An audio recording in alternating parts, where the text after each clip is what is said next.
The crystalline walls of the Galactic Council's central chamber rose 300 meters into the artificial sky, each surface reflecting the soft glow of 1,000 different atmospheric compositions. Ambassador Marcus Kane stood alone at the center of the vast circular floor, his black diplomatic uniform a stark contrast against the rainbow cascade of alien technologies that surrounded him. Above him, arranged in ascending tiers like an ancient amphitheater, sat representatives of the galaxy's most powerful civilizations. The sheer scale was meant to intimidate. 12 primary species held seats on the High Council, each representing thousands of worlds and trillions of beings. The Velthani delegation occupied the eastern quadrant, their sleek forms shifting between visible and translucent as their mood-responsive skin adapted to the chamber's lighting. To the south, the massive Korth representatives sat in specialized pressure suits, their methane-breathing physiology requiring constant life support even in the Council's carefully controlled environment. The insectoid Hive Queen dominated the northern section, her compound eyes tracking Kane's every movement, while her lesser drones arranged themselves in perfect geometric patterns around her throne. Scattered throughout the remaining sections sat dozens of minor species, each hoping to curry favor with the primary powers by supporting whatever decision emerged from today's tribunal. Kane had been standing there for nearly an hour, listening to accusation after accusation in languages that the translation matrix rendered into crisp, emotionless Standard Galactic. The charges were serious: territorial violations in the Outer Rim, unauthorized mining operations in Korth space, interference with established trade routes, and violations of at least 17 different interstellar treaties. The species known as humanity, intoned Council Prime Executor Vashitar, his crystalline form pulsing with each word, has demonstrated a concerning pattern of expansion beyond the boundaries established in the Treaty of Centauri. Your kind was granted 50 systems for colonization purposes. Current intelligence suggests you have exceeded this allocation. Kane remained perfectly still, his hands clasped behind his back. A slight smile played at the corners of his mouth. Though none of the alien representatives seemed to notice this subtle human expression, the Velthani spokesman rose from his delegation, his form shifting to a deeper blue that indicated formal discourse. The evidence is overwhelming, Ambassador. Your species has established settlements in sectors clearly marked as restricted zones. These actions cannot continue without consequence. Murmurs of agreement rippled through the chamber in dozens of different languages and communication methods. The Korth delegation expressed their concurrence through a series of harmonic vibrations that made the chamber's floor resonate. Even the minor species seemed unified in their condemnation of humanity's apparent overreach. Kane waited until the chamber fell silent before speaking. When he did, his voice carried clearly through the translation matrix, reaching every corner of the vast space with calm precision. Honored representatives, he began, I appreciate the Council's concerns regarding humanity's recent activities. However, I must correct a fundamental misunderstanding in the charges being presented today. Vashitar's crystalline form flickered with what might have been confusion. Clarification is unnecessary, Ambassador. The evidence speaks for itself. Your species must cease its unauthorized expansion immediately and surrender 3 outer colonies as reparations for these violations. Kane's smile widened slightly. I'm afraid those colonies are no longer available for negotiation, Prime Executor. As of 72 hours ago, humanity has formally declared war on the Galactic Council. The chamber erupted in a cacophony of alien sounds that the translation matrix struggled to process. What emerged was something that could only be described as laughter, though it came in forms humanity had never encountered. The Velthani delegation's skin shifted to bright yellow, indicating amusement. The Korth produced a low rumbling that made the entire structure vibrate with what their species considered humor. Even the normally stoic Hive Queen's mandibles clicked in rapid succession, a sign of insectoid mirth. Vashitar's crystalline form pulsed with such intensity that it temporarily overwhelmed the chamber's lighting systems. War? The Prime Executor's voice carried clearly above the alien laughter. Ambassador Kane, perhaps your species misunderstands the scope of this governing body. Your people control barely 50 star systems. The Galactic Council governs 40,000 worlds across 16 different spiral arms. The laughter continued, building to a crescendo that made the chamber's acoustic dampener strain to maintain equilibrium. Some of the minor species delegates were actually floating in their atmospheric containers, overcome with what passed for amusement among their kind. Kane waited patiently for the noise to subside, his expression never changing. When relative quiet returned to the chamber, he spoke again, his voice carrying the same calm confidence as before. Correction, Prime Executor. We controlled 50 systems. Current count stands at 837. The laughter stopped instantly. The silence that followed was so complete that the chamber's atmospheric processors could be heard cycling through their filtration protocols. For several long moments, no one moved. No one spoke. The only sound was the soft hum of life support systems maintaining the delicate balance of atmospheres that allowed so many different species to coexist in this space. Then chaos erupted. Emergency holodisplays flickered to life throughout. The chamber as alien representatives frantically activated their personal communication devices. The air filled with the static of encrypted transmissions being sent across the galaxy at faster than light speeds. The orderly arrangement of the council session dissolved into a frenzy of activity as delegates demanded updates from their home systems. The displays showed the same impossible sight across dozens of different sectors. Human fleets were emerging from hyperspace in perfect formation, not with the small patrol groups that had characterized their previous activities, but with massive armadas that dwarfed anything the Council's intelligence services had predicted. The Velthani military commander's skin had shifted to deep red, indicating extreme alarm. His voice shook as he read from his personal display. Unidentified human vessels appearing in Sector 7 Alpha. Count exceeds 300 ships. No prior detection on long-range sensors. A Korth admiral's harmonic vibrations had taken on a distinctly different tone. Human forces engaging our border patrol in the methane clouds. Our ships report weapons technology beyond current intelligence estimates. The reports continued flooding in from across Council space. Human fleets appearing simultaneously in sectors that were light years apart. Precision strikes against strategic targets. Communications networks disrupted. Supply lines severed. All of it happening with a coordination that should have been impossible for a species limited to 50 star systems. Kane stood motionless at the center of the growing chaos, watching as the galaxy's most powerful civilizations realized they had made a fundamental miscalculation. He waited until the initial flood of reports had been processed before speaking again. "Ladies, gentlemen, and honored entities," he said, his voice cutting through the noise like a blade. "I should mention that we've been preparing for this conversation for quite some time." Every eye, sensor, and detection apparatus in the chamber focused on the human ambassador. The chamber fell silent again, but this time the quiet carried a weight of dread rather than shock. Kane reached into his diplomatic pouch and withdrew a small device about the size of his palm. It looked deceptively simple, just a smooth black rectangle with a single activation switch. He held it up so that every representative could see it clearly. "Your communication networks, your defense grids, your supply lines, your strategic resource locations," he continued, his tone remaining conversational despite the implications of his words. "We've been mapping them all. Every diplomatic mission, every trade negotiation, every cultural exchange we've participated in over the past 18 months has served a dual purpose.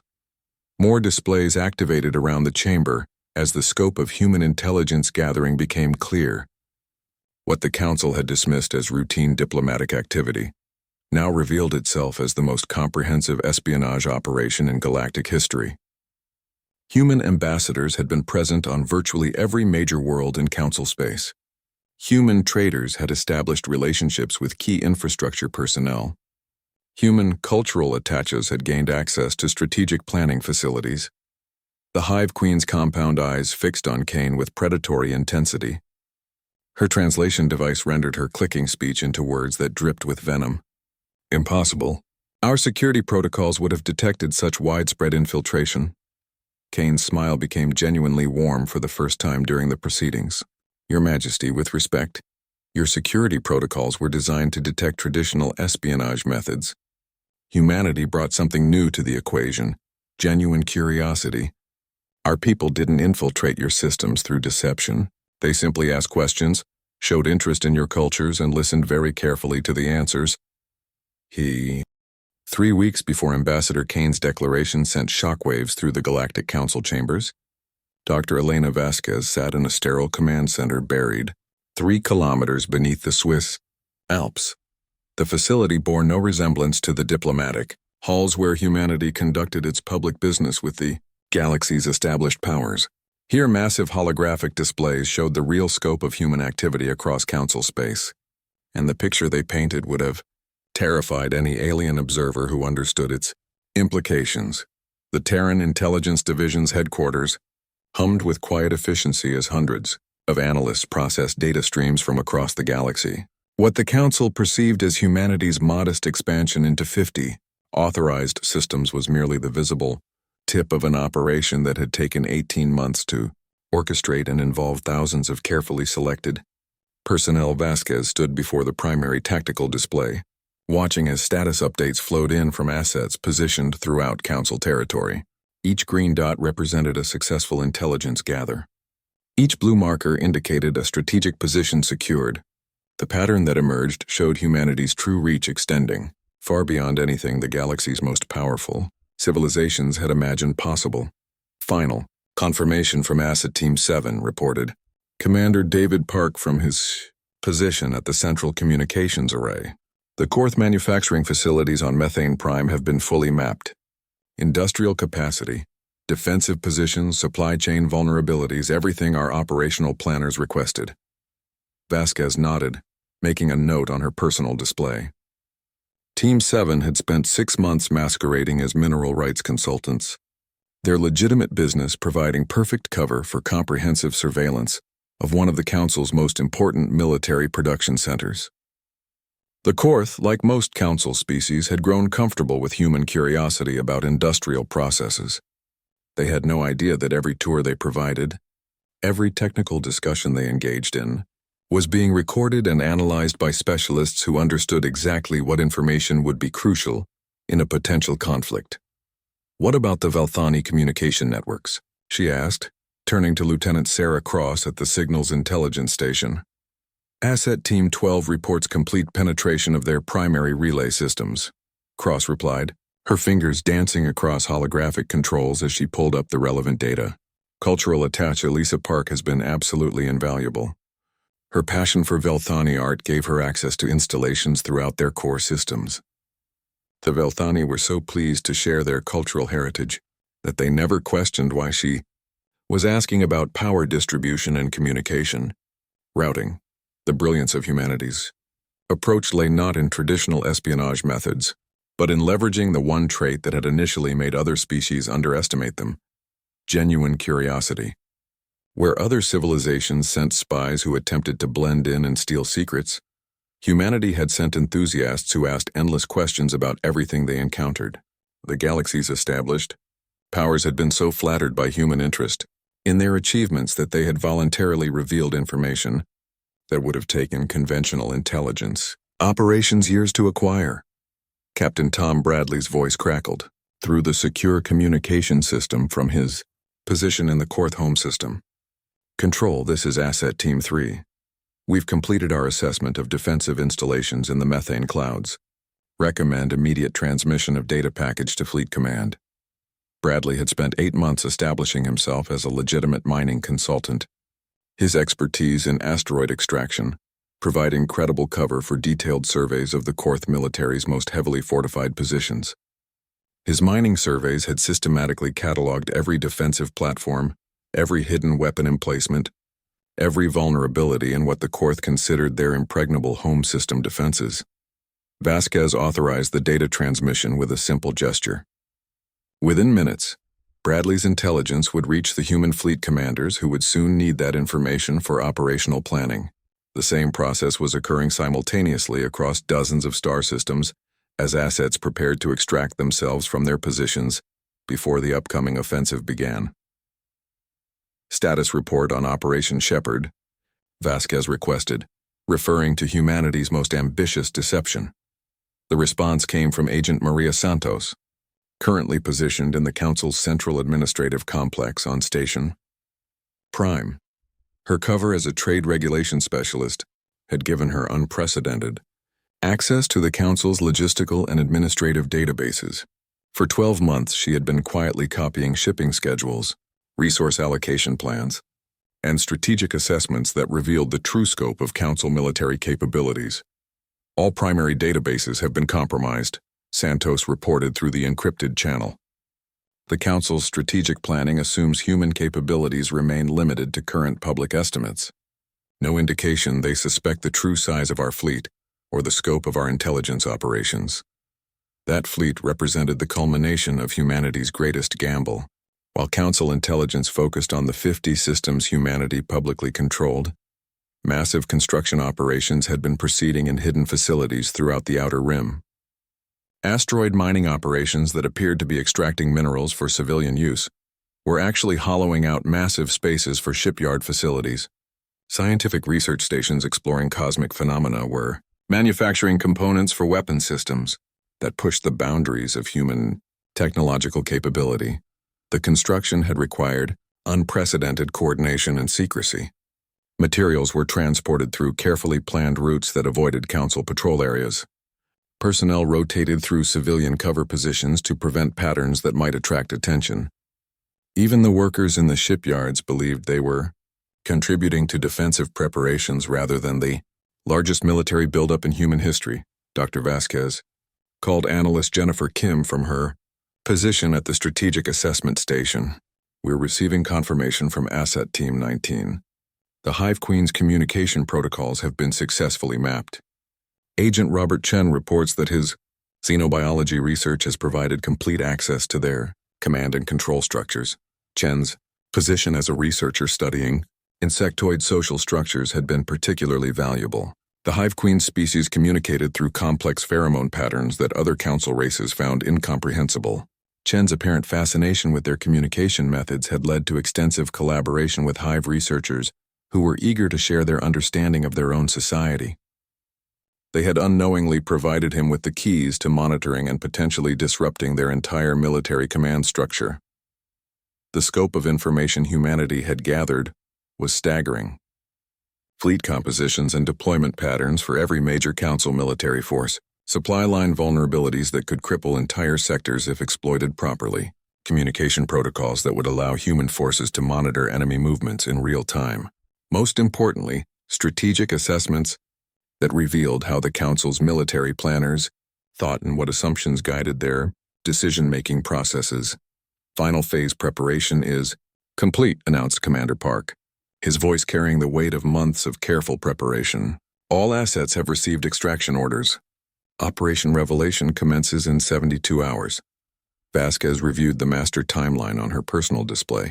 In 3 days, Ambassador Kane would deliver humanity's declaration of war to the Council chambers. Simultaneously, human fleets would emerge from their hidden positions throughout Council space, revealing the true scope of humanity's military preparation. Assets who had spent months or years establishing their cover identities would abandon their positions and extract to predetermined rally points. The timing was critical. The psychological impact of Kane's declaration needed to coincide perfectly with the revelation of humanity's true capabilities. The Council had to understand that this wasn't a desperate gambit by an overmatched species, but the culmination of a carefully planned operation that had been proceeding right under their collective noses. The irony is perfect, Vasquez murmured, more to herself than to her staff.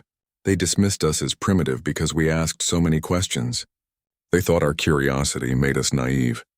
They never considered that our questions were specifically designed to elicit the exact information we needed to plan their defeat. The final intelligence reports painted a clear picture of the Council's strategic situation. Their military forces were distributed across thousands of star systems, configured to maintain order among their diverse subject populations rather than fight a coordinated enemy. Their command structures had grown complacent over centuries of unchallenged dominance. Most critically, their strategic planning was based on incomplete and outdated assessments of human capabilities. Dr. Vasquez called analyst Michael Torres from the Threat Assessment Station. Final confirmation from all operational sectors. The Council's military infrastructure has been thoroughly mapped and catalogued. No significant gaps remain in our intelligence picture. That intelligence picture revealed vulnerabilities that would have taken decades to Admiral James Cross stood on the bridge of the UES Defiance, watching through the massive viewports as his fleet prepared to emerge from hyperspace into the heart of Council territory. The dreadnought stretched nearly 2 kilometers from bow to stern, its hull bristling with weapon systems that incorporated technology the galaxy had never encountered. More importantly, the Defiance was just one ship, in a fleet whose true size would soon shock the galaxy's established powers into recognizing their fundamental miscalculation. The countdown timer on the main display showed 30 seconds until simultaneous emergence across 47 star systems. This was the moment 18 months of preparation had been building toward, when humanity would reveal that their declaration of war hadn't been desperate bravado, but the announcement of a carefully orchestrated campaign that was already underway. All fleet elements report ready. Admiral, announced Captain Lisa Martinez from her position at the tactical station. Operation Thunderbolt is go for execution. Cross nodded, his eyes fixed on the swirling patterns of hyperspace beyond the viewport.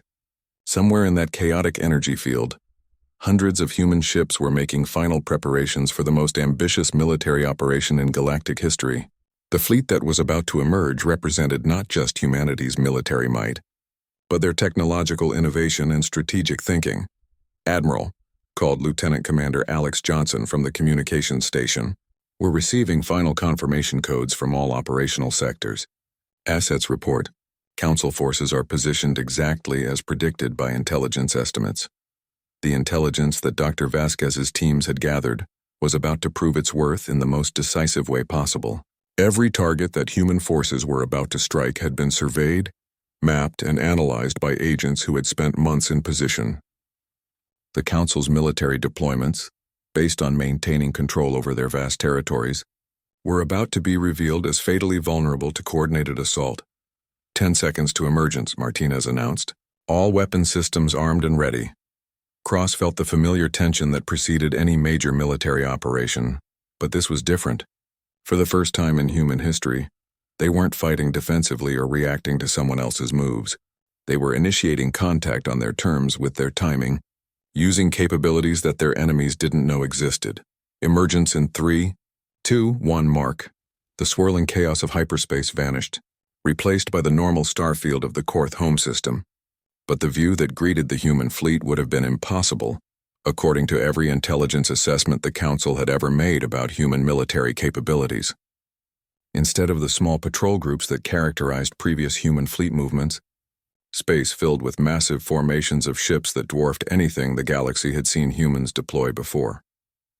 The UES Defiance led a battle group of 47 capital ships, each one larger and more heavily armed than the vessels that had made humanity's reputation in previous encounters. Around them, cruiser squadrons and destroyer flotillas moved in perfect formation, their coordination demonstrating levels of tactical integration that should have required decades of joint training. Tactical display online, Martinez reported. Korth 3rd Fleet detected at coordinates matching intelligence predictions. Defensive platforms activating as expected. The main display showed the Korth military assets exactly where human intelligence had said they would be. The 3rd Fleet, considered one of the most powerful formations in the galaxy, was spread across the system in a defensive posture designed to protect their industrial and population centers. Their positions were perfect for maintaining system control, but catastrophically vulnerable to the attack that was about to begin. All ships, execute Alpha Strike, Cross commanded. What happened next would later be analyzed by military historians as a perfect demonstration of how technological surprise could overcome numerical superiority. The human fleet didn't rely on conventional tactics or try to match the Council's established methods of warfare. Instead, they demonstrated capabilities that redefined what space combat could accomplish. The first innovation was hyperspace precision. Human ships began making micro-jumps within the star system, appearing and disappearing with accuracy that allowed them to emerge directly behind enemy formations or inside their defensive perimeters. The Korth had never encountered tactics that treated hyperspace as a tactical maneuvering tool rather than just a method of interstellar travel.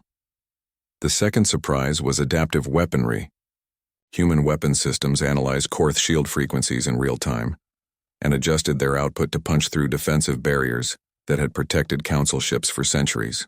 Energy beams that should have been absorbed by defensive screens instead carved through Korth vessels like they were unarmored. The third shock was coordination. Human ships across the entire star system moved with perfect synchronization, their attacks timed to prevent any effective response from Korth commanders. When the Third Fleet tried to regroup and concentrate their forces, human units were already in position to intercept them. Enemy flagship attempting to coordinate defensive response, reported Martinez. Jamming their command frequencies now. The technological advantage extended beyond weapons and movement.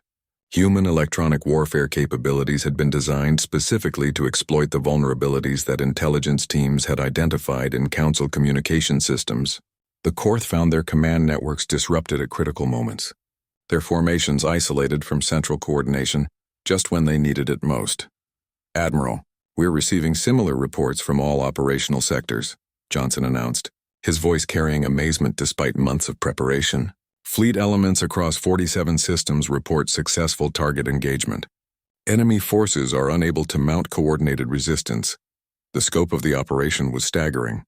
While the galaxy's attention focused on individual battles, the real story was the simultaneous nature of the attacks. Human forces were striking at carefully selected targets across thousands of light-years of space, each assault timed to prevent Council forces from reinforcing each other or developing effective countermeasures. In the Velthani core systems, human ships were using their electronic warfare capabilities to turn the aliens' own defensive platforms against each other. The Velthani had built their defenses around sophisticated computer networks that could coordinate system-wide responses to any threat. Those same networks became weapons when human specialists activated the access codes their intelligence teams had spent months acquiring. Status. Report from Admiral Thompson's battle group in Velthani space, Johnson reported. The core world's orbital defense platforms have been neutralized. Enemy casualties minimal. Infrastructure intact. Objectives achieved within projected time frame. That was another innovation that demonstrated human strategic thinking. Rather than simply destroying everything in their path, human forces were conducting precision strikes that eliminated military threats while preserving the infrastructure they would eventually need to govern. This wasn't a war of annihilation, but a carefully planned operation to transfer control of strategic positions throughout Council space. The Hive Queen's nest worlds presented a different challenge, but human forces had prepared for that as well. Agent Chen's research into insectoid communication had provided the keys to disrupting their command structure at the most basic level. Human specialists were broadcasting carefully crafted pheromone signals that confused and misdirected Hive military units, turning their collective coordination into chaos. "Admiral Cross," called Martinez, her voice tight with excitement. "The Korth Third Fleet has been completely destroyed. Total engagement time 17 minutes. Our casualties negligible." Cross nodded, though he felt no satisfaction in the destruction of enemy forces. This wasn't about military glory or conquest for its own sake. The intelligence that had guided their targeting had revealed the horrible truth that had driven humanity to this point. The Council had been planning humanity's complete extermination within 5 years. Every ship they destroyed, every installation they neutralized, represented a threat that would have been turned against human worlds if they had waited for their enemies to make the first move. "Signal to all fleet elements," Cross commanded. "Phase 1 objectives achieved. Proceed to Phase 2 deployment positions." The real demonstration of human strategic thinking was just beginning.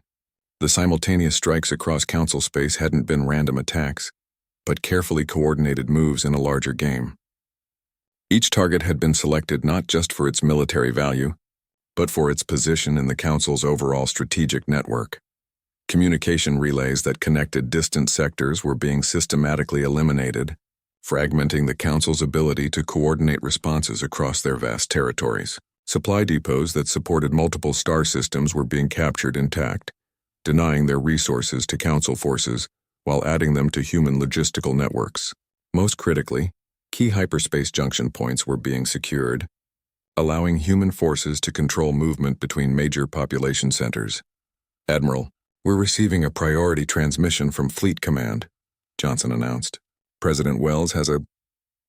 War Marshal Torgon stood in the command center of the Council's most powerful dreadnought, the Eternal Dominion, watching tactical displays that showed the largest military armada in galactic history converging on human space. 3 weeks had passed since the devastating surprise attacks that had shattered the Council's military confidence, and the surviving leadership had finally managed to coordinate a response that would, they believed, end the human threat once and for all. The assembled fleet represented unity among species that had rarely cooperated on such a scale. 16 different civilizations had contributed their most advanced warships to create a force that numbered over 10,000 vessels. The Veltani had provided their fastest interceptors. The Korth had committed their heaviest battleships. Even the normally isolationist Hive Queen had contributed her most lethal swarm ships to the effort. Final fleet elements entering formation. War Marshal, reported Fleet Coordinator Vashtel from her position at the strategic display. Total vessel count stands at 10,237 ships. Estimated human fleet strength remains at approximately 800 vessels. Torgon nodded, his forearms manipulating different control interfaces as he reviewed the deployment patterns that would, he was certain, overwhelm human defensive capabilities through sheer numerical superiority. The humans had demonstrated impressive tactical innovation and technological advantages, but no species could withstand odds of more than 12 to 1, especially when those odds were composed of the galaxy's most experienced military forces. Intelligence assessment confirms human forces are concentrated in the Sol system and approximately 30 supporting strongholds, continued Vashatel. Recommend direct assault on Earth to eliminate human command and control infrastructure. The plan was straightforward, and in Torgon's opinion, inevitable. Human forces had achieved their initial successes through surprise and technological advantages that had exploited Council military deployments designed for peacekeeping rather than warfare. But now the Council was prepared. Their fleet had been equipped with adaptive shielding to counter human weapons technology. Their communication systems had been hardened against electronic warfare. Most importantly, their overwhelming numerical advantage would make human tactical innovations irrelevant. All fleet commanders, prepare for hyperspace transition to the Sol system, Torgon announced across the command network. Execute Operation Final Solution in 3 hours. The name had been chosen deliberately to send a message that the Council's patience with human defiance had ended. The species that had dared to challenge galactic order would be eliminated completely, their worlds occupied, their populations scattered across the galaxy as a warning to any other primitive species that might harbor similar ambitions. But as the massive fleet began its transition to hyperspace, its commanders had no way of knowing that their every movement was being monitored by human intelligence assets who had never abandoned their positions throughout Council space. The 3 weeks since the initial attacks hadn't been a period of regrouping for human forces. They had been 18 days of preparation for the counterattack that everyone knew was inevitable. Commander Rachel Torres crouched in the maintenance tunnel of a Velthani communication relay station, her fingers dancing across a portable interface that gave her access to the station's core systems. Around her, similar infiltration teams were positioned throughout the galaxy, waiting for the signal that would turn the Council's own infrastructure against them. Control. This is Ghost Team 7, she whispered into her encrypted communicator. Council fleet confirmed to be entering hyperspace. Estimated arrival at Sol in 4 hours. Request permission to begin Phase 3. Operations. The response came immediately, from the Secure Command Center, where Admiral Cross was coordinating what would later be recognized as the most sophisticated guerrilla campaign in military history. Permission granted, Ghost 7. Execute Protocol Labyrinth. All teams, this is Command. The hunters are coming. Time to show them what it means to be hunted. What happened next would shatter every assumption the Council had made about human strategic thinking. Instead of waiting in the Sol system for a climactic battle that would determine the war's outcome, human forces had scattered throughout Council space, positioning themselves to turn every hyperspace lane, every communication relay, every supply depot into a weapon against the approaching armada. The first indication that something was wrong came when Torgon's lead elements emerged from hyperspace at the Sol system's edge and found it empty. No massive human fleet waited in defensive formations around Earth. No orbital battle stations protected humanity's homeworld.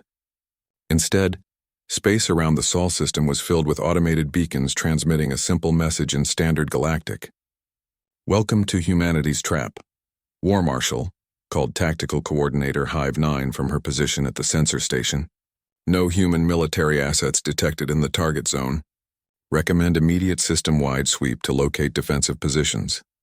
But before Torgon could respond to that recommendation, reports began flooding in from across the galaxy that revealed the true scope of human strategic thinking. The massive Council fleet had been drawn away from their territory just as human forces were beginning a campaign that would turn every strength of the galactic government into a vulnerability. Commander Torres activated the charges she had spent 3 weeks placing throughout the Velthani relay station. But the explosion was just the beginning of her mission. As the station's communication arrays died, she transmitted carefully crafted signals into the Velthani network that activated dormant programs human agents had placed in systems throughout their space.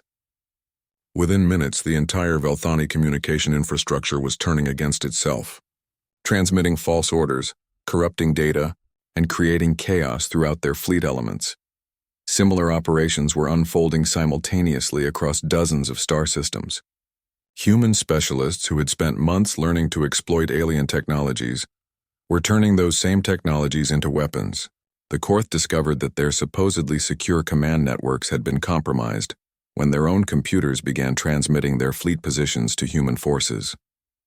The Hive Queen's nest worlds fell into confusion as human agents broadcast pheromone signals that triggered massive conflicts between different drone castes. "War Marshal," Vashatel called out, her voice carrying alarm that Torgon had never heard from his normally composed coordinator. "We're receiving reports of coordinated attacks throughout Council space. Human forces are striking at supply lines, communication relays, and administrative centers. Our rear areas are under assault." Torgon stared at the tactical displays that were beginning to show the true scope of human operations. This wasn't the desperate final stand of a doomed species. It was a carefully orchestrated campaign designed to exploit the Council's greatest weakness, the vast distances that separated their territories and the complex infrastructure required to maintain unity among 16 different civilizations. "Impossible," he growled, his secondary arms manipulating controls as he tried to understand the pattern of attacks. "Human forces number less than 1,000 ships. They cannot be in so many places simultaneously." But the evidence was overwhelming. Human forces seemed to be everywhere in Council space, striking at targets that had been selected for maximum strategic impact. More disturbing was the precision of their intelligence. Every attack hit installations that were critical to specific aspects of Council military operations. Supply convoys were intercepted at exactly the right moments to cause maximum disruption. Communication centers were destroyed, just as fleet elements needed to coordinate responses to other crises. Commander Torres and her team had moved to their secondary target, a Velthani manufacturing center that produced critical components for their faster-than-light communication systems. But instead of simply destroying the facility, they were implementing something far more sophisticated, a gradual degradation that would take weeks to detect and months to repair. "Control, Ghost 7 reports secondary objectives achieved," Torres transmitted as her team prepared to move to their next target. "Velthani industrial capacity in Sector 7 will be reduced by 60% within 2 weeks. Recommend transition to tertiary targets." The response revealed the scope of human planning. Confirmed Ghost 7. Similar results reported from 16 other sectors. Council Logistics Network is experiencing cascade failures. Proceed to Phase 4 targets. Phase 4 represented an escalation that would demonstrate just how thoroughly human intelligence had penetrated Council society. The assets that had spent months establishing their cover identities were now revealing capabilities that went far beyond simple sabotage. They were systematically dismantling the social and political structures that held the Council together. Dr. Lisa Park, who had spent 8 months studying Velthani art and culture, was now using her relationships with key cultural leaders to spread carefully crafted propaganda that questioned the wisdom of continuing the war against humanity. Her apparent expertise in Velthani artistic traditions gave her credibility that allowed her to influence public opinion in ways that trade. 6 months after Ambassador Kane's declaration had sent shockwaves through the Council chambers, he stood once again before the assembled representatives of the galaxy's former powers. But the crystalline walls now reflected a fundamentally different reality. Where once the Council had sat in judgment of humanity, now they waited as supplicants for the terms that would determine their species' futures under the new galactic order. The chamber itself bore the subtle signs of humanity's administrative efficiency.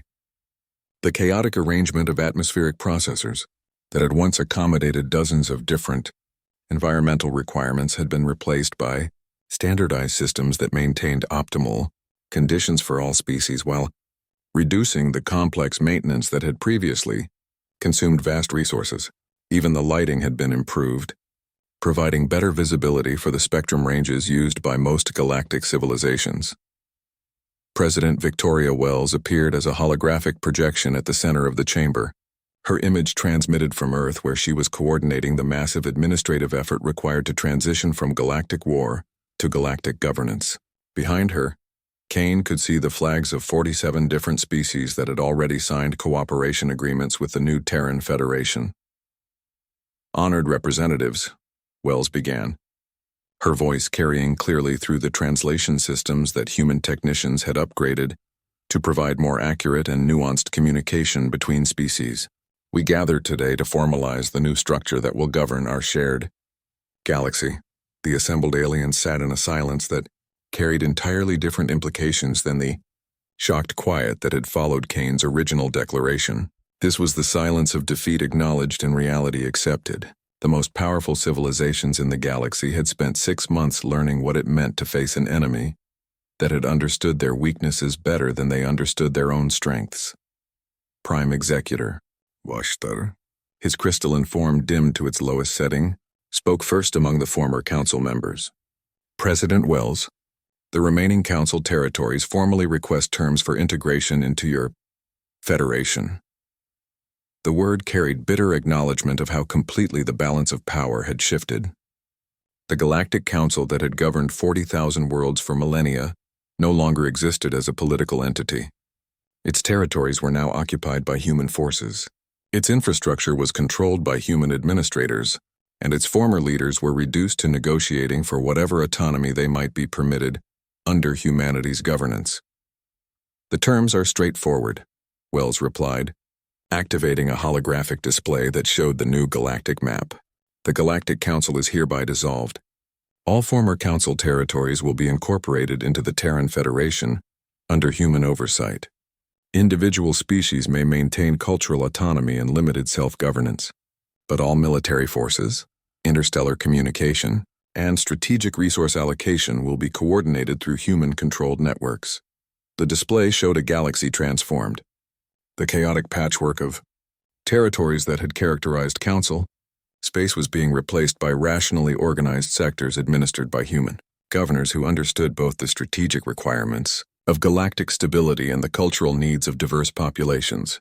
Trade routes that had been established through centuries of political negotiation were being optimized for efficiency. Communication networks that had grown through organic expansion were being systematically upgraded and standardized. Kane watched the alien representatives process the implications of what they were seeing. This wasn't military occupation disguised as governance. It was the implementation of administrative systems that were demonstrably superior to what had existed before. Human efficiency was replacing council bureaucracy. Human strategic thinking was solving problems that had persisted for generations, and human technological innovation was providing capabilities that improved life for everyone involved. The transition will be gradual, Wells continued, but certain changes take effect immediately. All remaining military forces in former council space will report to human commanders. Any resistance to Federation authority will be met with immediate and overwhelming response. Species that cooperate fully with the transition will receive priority consideration for favorable terms in the final settlement. The Velthani representative, his skin shifting to the deep blue that indicated formal submission, rose from his designated section. President Wells, the Velthani Confederation, accepts these terms without reservation. We request assignment of human administrators to assist with the integration process. It was the response that human planners had expected.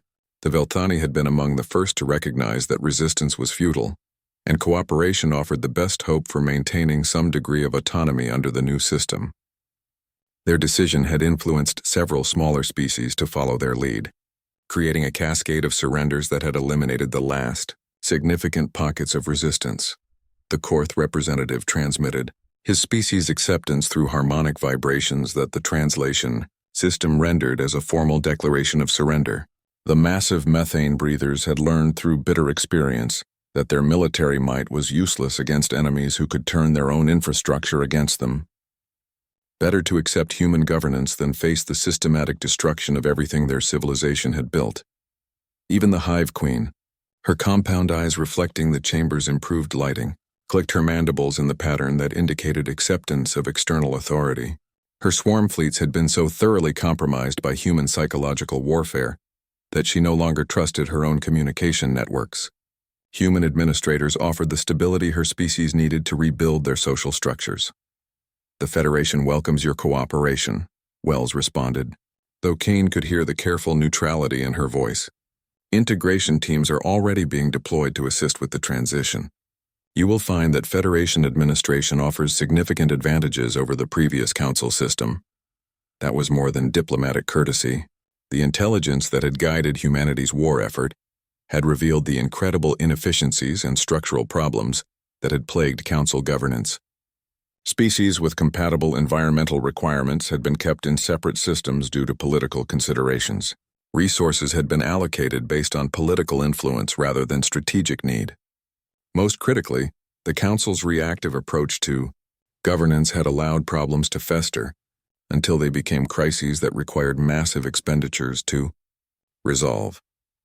Human administrators were implementing proactive solutions that addressed problems before they reached crisis levels.